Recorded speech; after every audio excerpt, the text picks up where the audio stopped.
کو آگے چلانے کی کوشش کرتا ہوں۔ نبی رحمت صلی اللہ تعالیٰ علیہ وآلہ وسلم کا فرمان ہے کہ حضور علیہ السلام اپنے غلاموں کے ساتھ ایک دفعہ قبرستان کے قریب سے گزر رہے تھے تو ایک قبر کے اوپر رک کر آپ نے تھوڑا سا توقف فرمایا تو پریشان ہو گئے، غمگین ہو گئے، رنجیدہ ہو گئے۔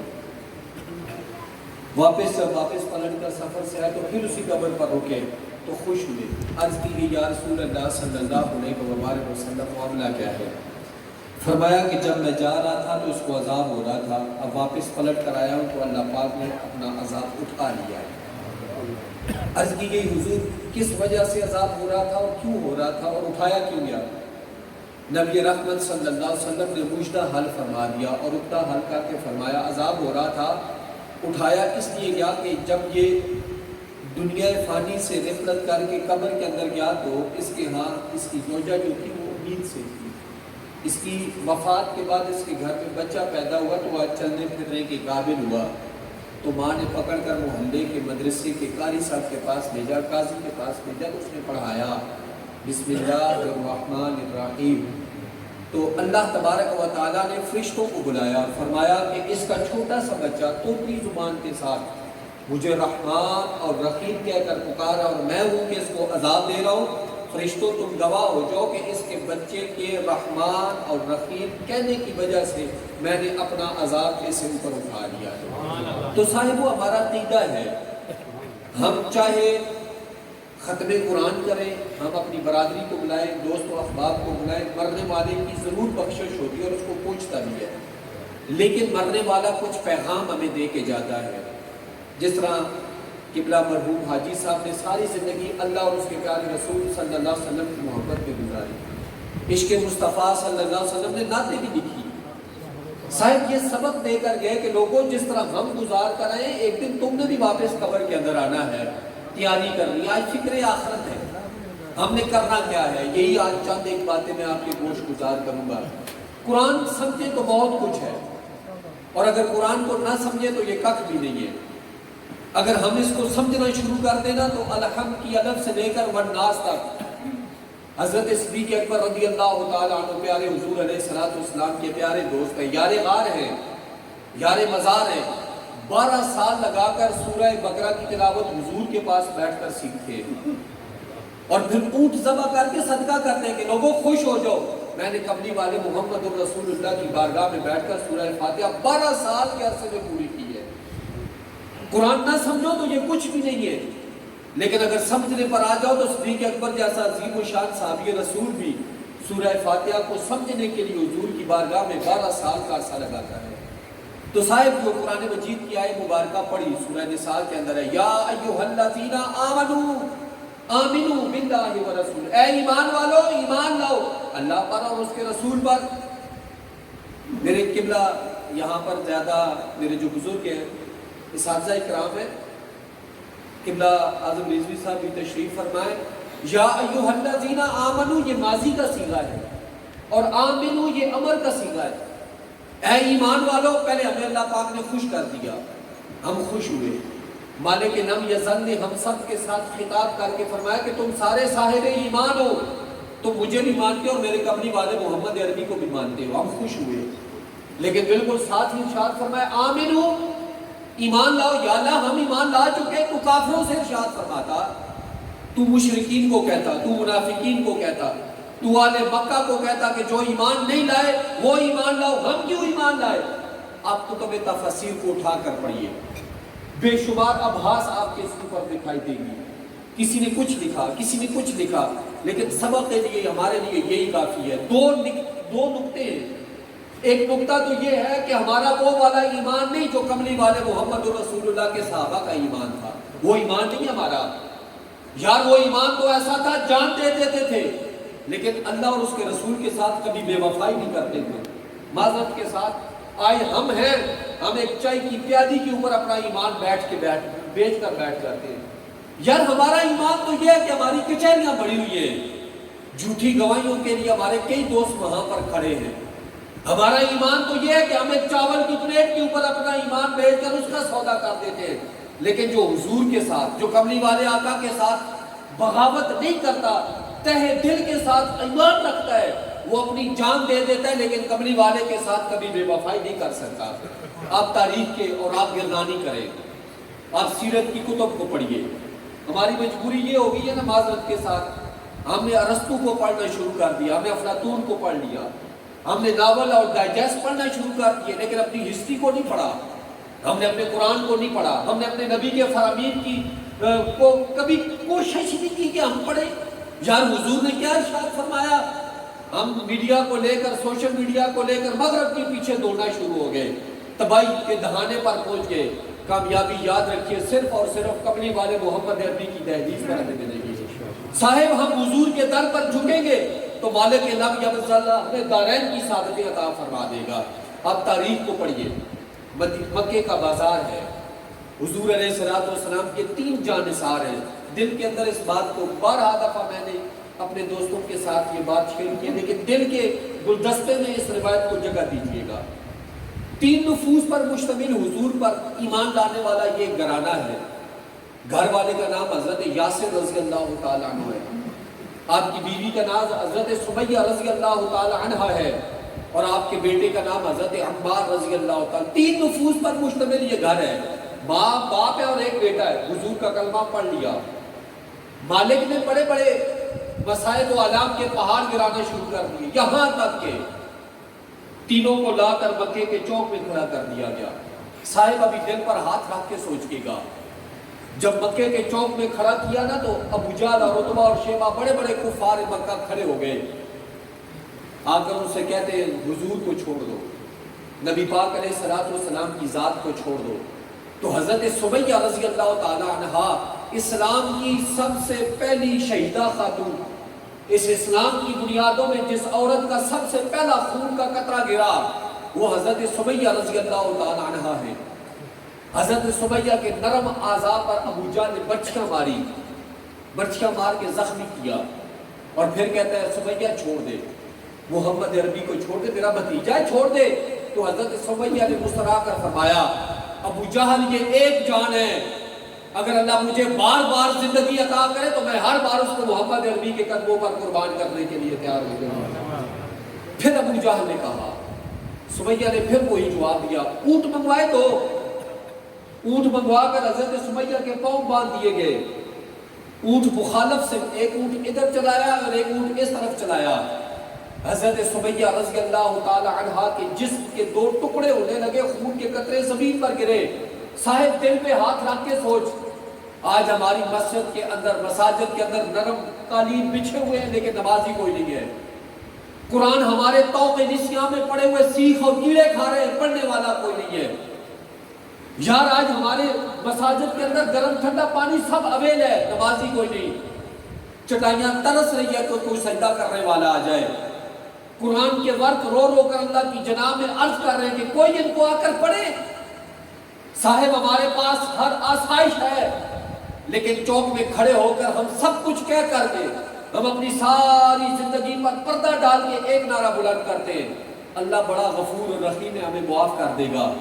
صاحب وہ ضرور معاف کرے گا، لیکن ہم نے بھی تو کچھ کرنا ہے نا، ہم نے بھی اس کی جناب میں حاضر ہونے کے لیے کچھ کرنا ہے، کچھ نہ کچھ بیس بدلنا ہوگا، تب جا کر کملی والے محمد الرسول اللہ ہم سے راضی ہو گئے۔ کوڑے ہی چلے جائیں، ساری زندگی ہم نے رشوت اور سود کی زندگی گزار دی، ہمیں نہ پتا دین کا، نہ پتا رسول کا، نہ پتا قرآن کا، اور چوک میں کھڑے ہو کر ہم یہ نعرہ لگائیں کہ اللہ معاف کر دے گا، ضرور معاف کرے گا۔ میرے بزرگوں دوستوں، اللہ معاف کرے گا، جس نے کلمہ پڑھا معاف کرے گا، لیکن قرآن کی بے شمار آیات کا رد لازم آتا ہے۔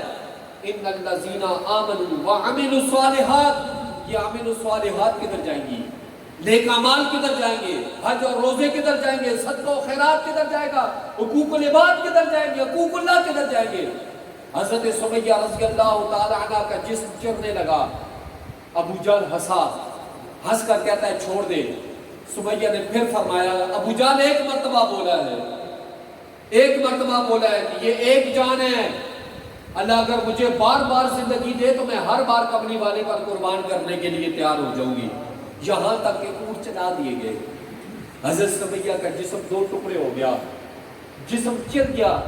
حضور کی بارگاہ میں عرض کی گئی، یا رسول اللہ ایک گھر ہے، 3 نفوس پر مشتمل کنبہ ہے، آپ پر جان قربان کر دینے کے لیے تیار ہو گئے، حضور کا گزر ہوا۔ پھر جملہ سنیے گا، آپ کے اور میرے پیارے نبی کریم صلی اللہ تعالیٰ علیہ وآلہ وسلم نے ارشاد فرمایا، یہ وہ ہیں جنہوں نے حضور پر اپنی جان قربان کی، جنہوں نے میری خاطر تکلیف کو برداشت کیا۔ ابشر، عربی، ابشر یا آل یاسر، اے یاسر کے گھر والوں تمہیں بشارت ہو کہ محبوب کریم نے تمہیں جنت عطا فرما کے رکھ دی ہے۔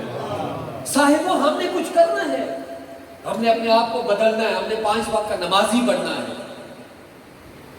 ہم کب نمازی بنیں گے؟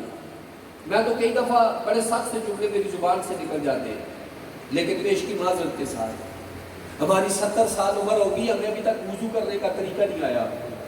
ہماری 80 سال عمر ہوگی، ہمارے گوڑے اور گٹے کانپنا شروع ہو گئے، لیکن مسجد کا ہم نے رخ ابھی تک نہیں کیا۔ لیکن ہم چائے پینے کے لیے بڑے سے بڑے دور چائے کے ڈھابے پر ہم جا سکتے ہیں، ہم شہر میں جا کر اخبار پڑھ سکتے ہیں، لیکن گھر سے اٹھ کر مسجد کے اندر جا کر نماز اور قرآن کی تلاوت نہیں کر سکتے۔ صاحب، وہ والا ایمان نہیں ہمارا جس کا تقاضا اللہ پاک نے قرآن پاک کے اندر فرمایا، یا ایھا الذین آمنوا آمنوا باللہ ورسولہ، اے ایمان والو تم وہ والا ایمان لاؤ جو کملی والے محمد عربی کے غلاموں کا ایمان تھا۔ جان دے دیتے تھے لیکن اپنے ایمان کا سودا نہیں کیا کرتے تھے۔ حضرات، وہ والا ایمان نہیں ہے تو پھر حضور علیہ السلام کے غلاموں نے ایک دوسری تفسیر کو بیان فرمایا۔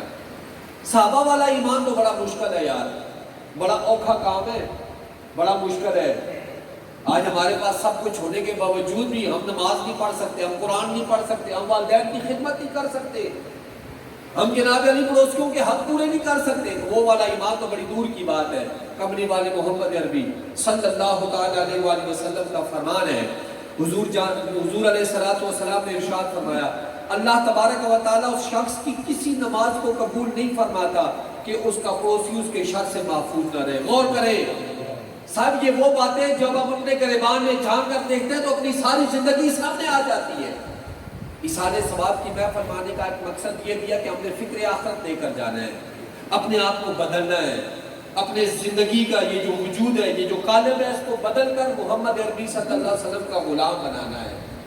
ہم نے 5 وقت کا نمازی بننا ہے۔ صحابہ والا ایمان نہیں تو پھر کچھ مفسرین کرام فرماتے ہیں کہ وہ والا ایمان ہو جس کا اللہ تبارک و تعالیٰ کا تقاضا ہے کہ تمہارا اگر یہ والا ایمان ہوا تو میں تمہاری جان خلاصی کر دوں گا، میں تمہیں جہنم سے بری و ذمہ کر دوں گا۔ کون سا والا ایمان؟ صحابہ کو بھی چھوڑتے ہیں، ہم صحابہ کو بھی چھوڑتے ہیں، ہم تابعین اور تبع تابعین کو بھی چھوڑتے ہیں، ہم بزرگان دین کی بات کرتے ہیں۔ بزرگوں کا کیسا ایمان تھا؟ حضرت حبیب اجمی رحمت اللہ تعالیٰ علیہ پائے کے بزرگ گزرے۔ ریاض الریاضین کتاب کا نام ہے، علامہ نافی اس کو لکھنے والے ہیں، اس کے اندر انہوں نے یہ روایت نقل فرمائی ہے۔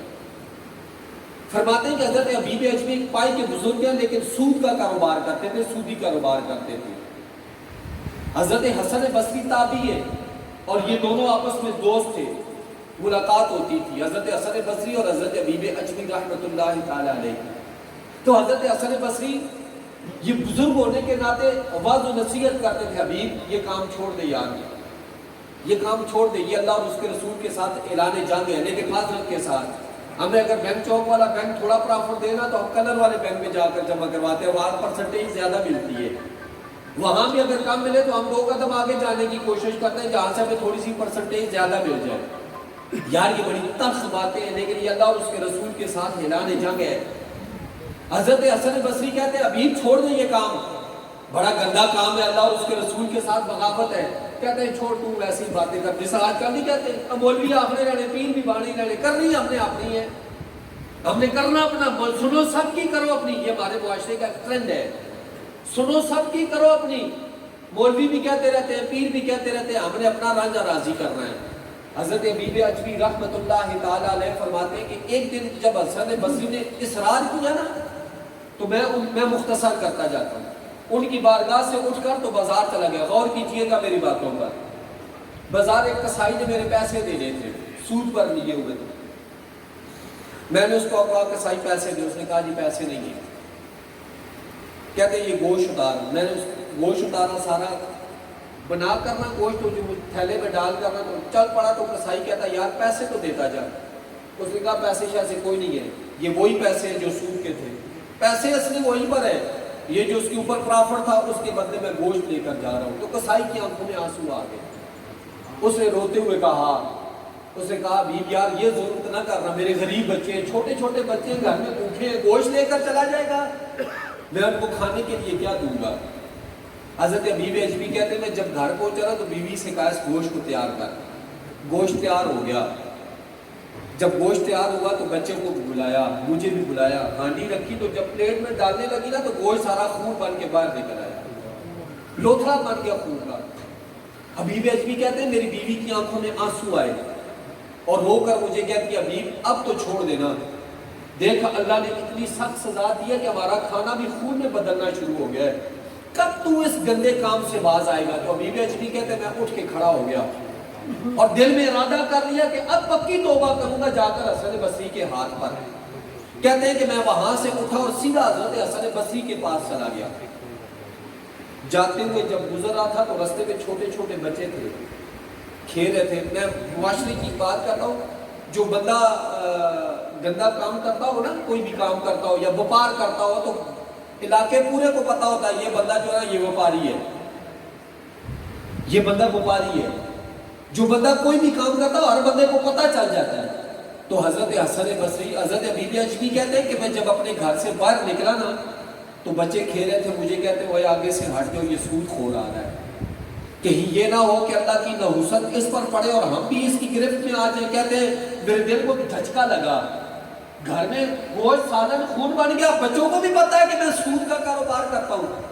کہتے ہیں کہ میں دوڑتا ہوا حضرت حسن بصری کے پاس چلا گیا اور رو کر عرض کی حسن بصری میں توبہ کے لیے حاضر ہوا ہوں، میں اللہ سے معافی مانگنے کے لیے حاضر ہوا ہوں، کیا اللہ میرے گناہوں کو معاف کرے گا؟ حضرت حسن بصری مسکرائے اور مسکرا کر کہتے ہیں حسن بی اجمی تو جب گھر سے چلا تھا اسی وقت مجھے پتا چل گیا تھا، اللہ تبارک و تعالیٰ فرشتوں میں اعلان فرما رہا تھا کہ حسن حبیب اجمی آئے گا توبہ کرے گا، تم سارے گواہ ہو جاؤ کہ میں نے اس کی توبہ کو اپنی بارگاہ میں قبول فرما لیا ہے۔ ہم گناہگار ہیں، ہم سے خطائیں ہوتی ہیں، ہم سے غلطیاں ہوتی ہیں، معافی تو مانگے۔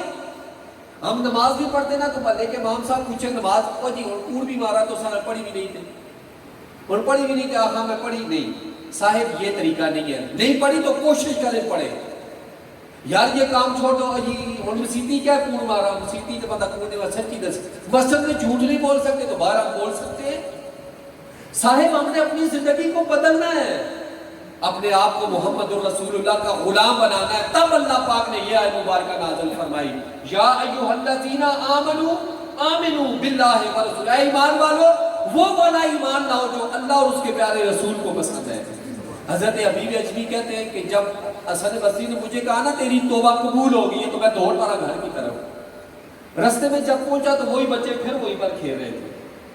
ان بچوں نے جب دیکھا نا تو ایک بھی کہتا ہے دوسرے اوے آگے سے ہٹو اللہ کا یار آ رہا ہے، یہ اللہ کا ولی آ رہا ہے، جاتے ہوئے گناہگار تھا، واپس جب پلٹ کر آیا تو وہ اللہ کا ولی بن چکا تھا۔ تو صاحب ہم اپنی زندگی کو اب سے بدلے، ہر چیز میں دیر ہو سکتی ہے، بے وقت کسی ناظر صاحب کا معذرت کے ساتھ بے وقت کسی وڈیرے کا ہم دروازے پر دستک دے رہے تو بعض دفعہ بادشاہ بھی برا مان جاتا ہے، بے وقت اگر ہم کسی امیر زادے کا دروازہ کھٹکھٹائیں تو پھر بھی وہ برا مان جاتا ہے، لیکن تیرے اور میرے پیارے رب نے ارشاد فرمایا، محبوب کریم صلی اللہ علیہ وسلم کا فرمان ہے، تم جب بھی ساری زندگی گناہگار ہو کر ساری زندگی گناہ میں گزارو، لیکن جس وقت بھی پلٹ کر آ کر ایک سجدہ کر کے آنکھوں سے آنسو گرے گے 70 سالہ زندگی کو نہیں دیکھوں گا، اس ایک قطرے کو دیکھ کر تیری ساری زندگی کو گناہوں کو میں معاف فرما کے رکھ دوں گا۔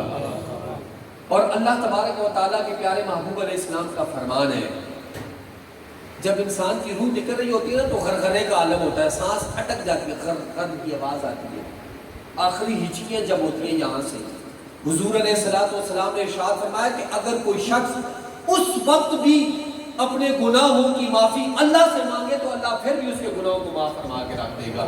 اتنا قریب رب ہے اور ہم در بدر کی ٹھوکریں کھائے پھرے، اتنا رحیم رب ہے جو ماں سے 70 درجے زیادہ پیار کرے اور ہم پھر بھی در بدر کی ٹھوکریں کھائے پھرے۔ صاحب اب بھی ہمارے پاس وقت ہے، ہم ابھی بھی اللہ اور اس کے رسول کے ساتھ دوستی لگا لیں، اسی لیے رب کائنات نے ہم سے یہ وعدہ فرمایا یا ایھا الذین آمنوا آمنو باللہ ورسول، اے ایمان والو وہ والا ایمان لاؤ جو اللہ اور اس کے پیارے رسول صلی اللہ علیہ وسلم کو پسند ہے۔ کون سا ایمان پسند ہے؟ کہ سب کچھ لٹ جائے لیکن کبھی بھی اللہ اور اس کے رسول کے ساتھ بے وفائی نہیں کرنی۔ حالات جیسے بھی ہو، وقت جیسا بھی ہو، زمانہ جیسا بھی ہو، ہر وقت اللہ اور اس کے رسول کے ساتھ ہم نے پکی یاری لگانی ہے۔ یقین جانیے اللہ تبارک و تعالی ہمیں کبھی بھی پیچھے نہیں ہٹنے دے گا۔ بس آخری بات کر کے میں آپ سے اجازت چاہتا ہوں۔ کتاب کا نام ہے سیرت ابن ہشام، سیرت ابن ہشام۔ مصنف سیرت ابن ہشام نے ایک واقعہ لکھا ہے غزوہ بدر کے حوالے سے۔ فرماتے ہیں کہ 313 جب اصحاب بدر تھے نا، لیکن آپ تحقیق کیجئے گا میرے بزرگ دوست، آپ پڑھے لکھے تشریف فرمائے، 312 تھے۔ حضرت عثمان غنی غزوہ بدر میں شامل نہیں تھے۔